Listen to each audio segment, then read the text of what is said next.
Great. Federiga, let me get your view on these smaller parties, like the AFD. I mean, this is a trend that we are seeing, aren't we? I mean, we've seen the rise of smaller parties like this, populist parties as they're called, across Europe. We saw it in Belgium, Switzerland, Denmark, in the United States, of course. You know, we see the rise of Trump as well. And now in Germany, it's, in a sense, is it the rise of extremist politics? And shouldn't the leaders of the big traditional parties take note that these smaller parties with extremist views are getting strength? Yes, they should definitely. But the question is how to respond to that. Because one advantage for these populist parties is that they don't get to govern. So it's very easy to be on the opposition, say, oppose anything, say whatever they want, slogans. Another thing is being in government. Now, because especially on the right-wing ones, because of their extremist view, it would be unthinkable for them to be in government. So how do you counteract them? How do you make the people understand that what they're proposing is unrealistic and bad? This is a really tough challenge for our democracies. Nicolette, I want to get to something that Paul was talking about, and that is the impact. I'll get to you in a moment, Matteo. The impact that this election, the uncertainty right now, is having on the European Union. It's coming at a crucial time for the European Union. It's a time of reform, and Angela Merkel has been playing a big role in that. What kind of impact is it going to have?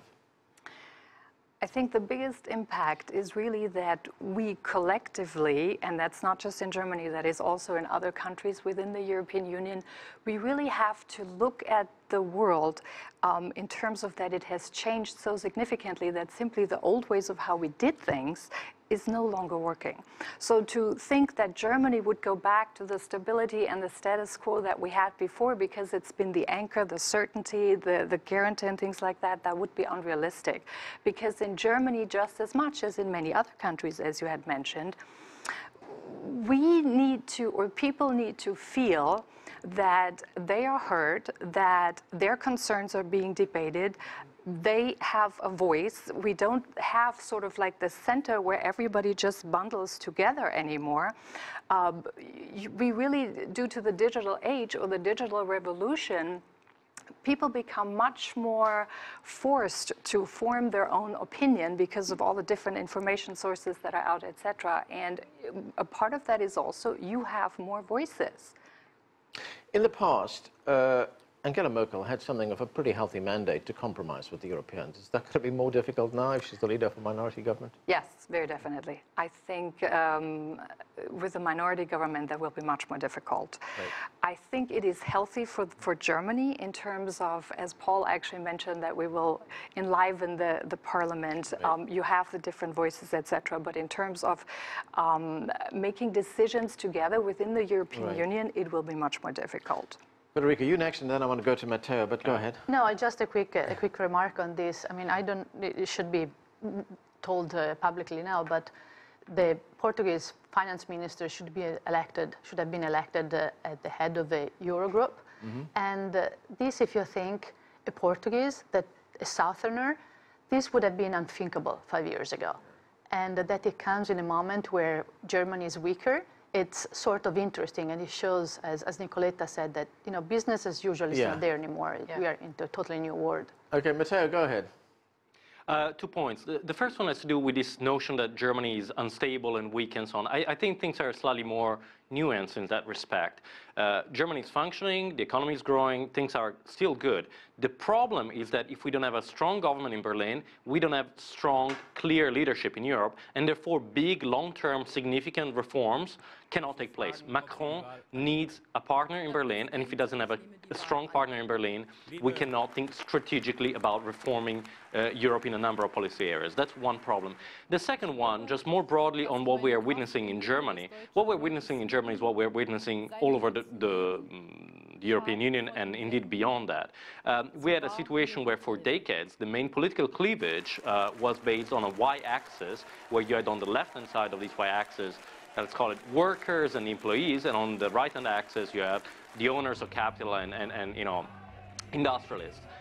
the SPD, the CDU, the socialists, the conservative base themselves on this x-axis. Effectively, what we're seeing is a shift all over the world where we're moving from an x-axis to a y-axis. And on this y-axis, we have, on the bottom of it, we have parties that are nationalists, xenophobes, closed, that advocate withdrawing, retreating within national borders. And on the top of this y-axis, we have forces and movements that talk about being open, being liberal, and working together. Now, what happens simply is that the forces that were at the bottom of this y-axis, the closed ones, so to speak, were faster at structuring themselves, at organizing themselves in a clear, structured political offering. That's what Marine Le Pen has done in France, and that's what Alternative für Deutschland is doing in Germany. What we need is that political offer to be structured on the open side of the y-axis as well. Emmanuel Macron could be somebody that tries to do that, but it takes more than that. Okay, Paul, to Matteo's point that we might be reading a bit too much into these reports that the situation is unstable in Germany right now. In fact, you have written that the current political limbo in Germany is not a tragedy, but we cannot say the same, of course, for Europe, for the European Union. Yeah, I mean that's what I said. Things in Germany are running smoothly, and the Germans, because of their history, because of the Second World War and the nature of the Federal Republic, they want and have always had a stable government, not like many of the governments in Northern Europe, in Scandinavia, and the Netherlands have been minority governments for years on end, and Germany's never had that, and thus it's wary of it. And I think that the real danger is indeed on the level of the European Union. I mean, Macron needs Merkel to get these reforms going. I think I disagree with some of the other speakers in that, yes, a minority government would be weaker, but I still think that there's a broad agreement, there's broad consensus on a lot of EU issues and international issues, and I think it would be easy enough for the government to find partners, particularly on the European issues and of European reform. So I think actually it would be more beneficial to have a minority government with the Social Democrats tolerating it up and running very soon, rather than new elections sometime in the spring with let's say, a grand coalition government in the summer. Federica, the Social Democrats have a meeting later this week, a Congress starting on Thursday. That is going to be a very important meeting, isn't it? Where do you see that going?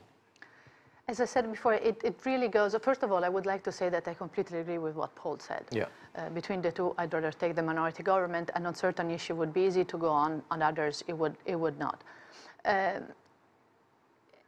It will be in the hands of the voters, but of the members of the party, of course. But as I said before, where Schulz will choose to lead them, it's likely where they're going to go. So the main decision for Schulz, the main decision now is for Schulz. What he want to do? Does he want to swallow everything and go on a coalition, and maybe try his chances to go back as part of the agreement as president of the Commission in a year and a half?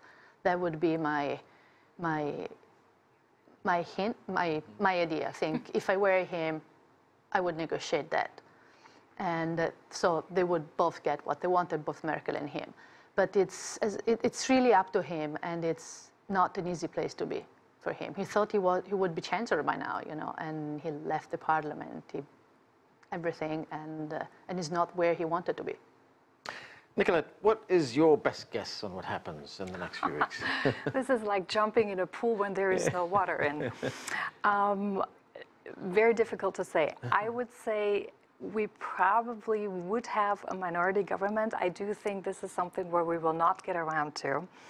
And if this doesn't work out, I think there may very well be the elections on the horizon for this. Well, Matteo, after the election of Donald Trump here in the United States, there were a lot of analysts, commentators saying that the new leader of the free world is Angela Merkel of Germany.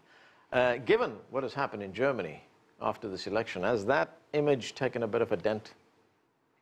That image has taken a little bit of a dent for sure, but at the same time, I'm always wary of, short-term commentary in that respect.